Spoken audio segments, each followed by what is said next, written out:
સ્થાનિક સ્વરાજ્યની ચૂંટણી 2026 પ્રચારનો અંતિમ દિવસ છે ત્યારે વોર્ડ નંબર 5ના કોંગ્રેસના ઉમેદવારો પણ આજે રેલીનું આયોજન કર્યું છે અને લોકોની વચ્ચે પહોંચ્યા છે।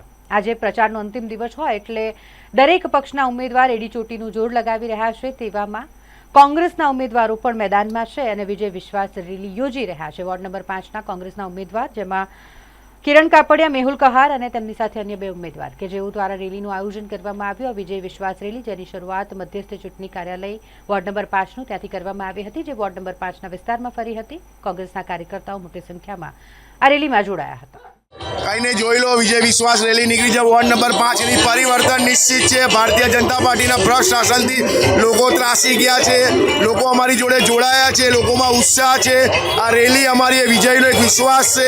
અમે ચારે ચાર ઉમેદવારો આજે લોકોને વિજય વિશ્વાસ રેલી નીકાળી રહ્યા છે। આજે જે રીતે હનુમાનજીએ લંકા દહન કર્યું હતું એ રીતે આજે ગદા લઈને નીકળ્યા છે અને ભાજપના ભ્રષ્ટાચારીઓની લંકા દહન થવાની છે। જય હિન્દ, જય ભારત।